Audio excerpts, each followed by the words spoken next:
So what is the perfect credit profile? Hi everybody, Dave Sullivan here for the Credit Guy TV. First, I wanted to say thank you everybody for commenting on YouTube. I do appreciate those comments and questions coming in.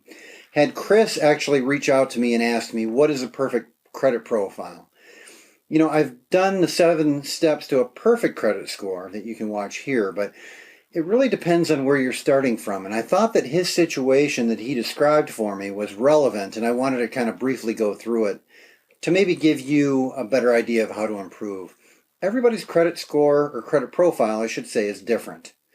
So the advice that might be correct for one person, more than likely is going to be wrong for the next person.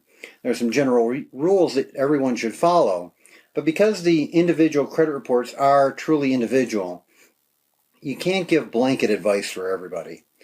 Now, he's got about a 600 credit score right now, and he's got a collection that he expects to fall off one way or another here shortly. That could improve his credit score, but it might not. It really depends on the rest of his profile.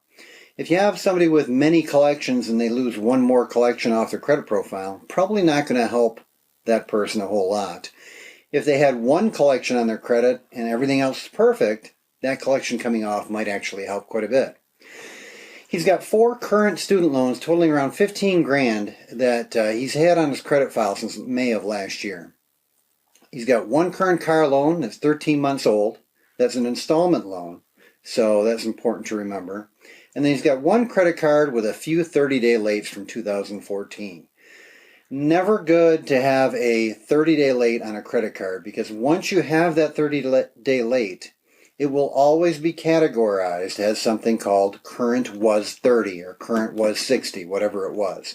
So it will never just be a current account, and you'll never get the positive points that you want to get from a credit card if it was current was. So the first thing I'm going to tell him to do is reach out to that credit card company, call them up, because it's been a few years since his 30-day lates.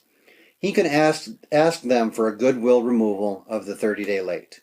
Sometimes they'll do that, sometimes they won't. He's been a good client, he's paid on time for 2 years. I was wondering if you could help me out and remove those 30-day lates from 2014. Sometimes they'll take it off. If they do, great. If they don't, that's fine too. Just keep current on that card, but I would tell him to add a few more cards. 3 to 5 bank credit cards is optimal if you want to improve your credit score. Now here's the problem. If you go to a bank and get, in his case, 2 more credit cards, your score is going to dip initially. You've got an inquiry and you've got a new account. Those 2 things are negative. So more than likely your score is going to dip for at least 6 months, and then it's going to start to go up from there.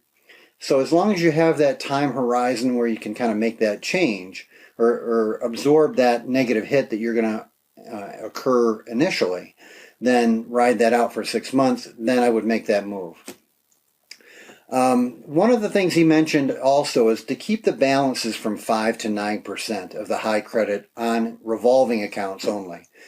Very important if you want to get the highest score possible to bring your balances all the way down to 5 to 9%. Some people say 30%, some people say 50%, and that is actually incorrect. I've found that scores improve when you come down just 1% from 50. So if you were at 50 and you go to 49, your score gets better.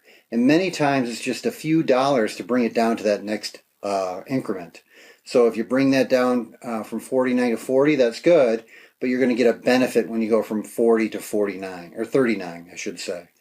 So always keep that in mind. Try to keep your balances as low as possible. And with trended credit data now being used by Fannie to make an underwriting decision, if you do want to get a mortgage, you want to make sure that you have your trended credit profile as positive as you can, because they're not only looking at your credit score now, they're looking at your trended credit profile as well. I've done many videos on trended credit. You can watch those here.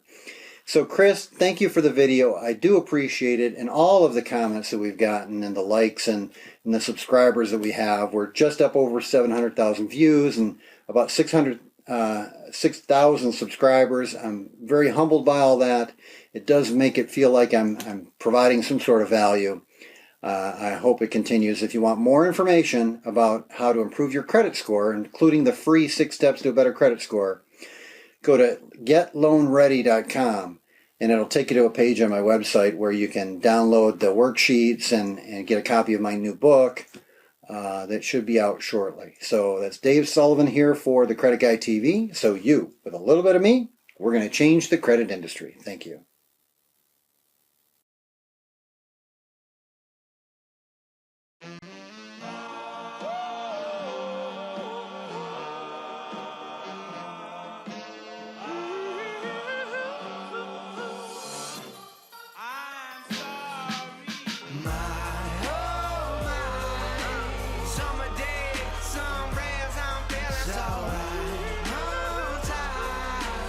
You and me, beats out killing.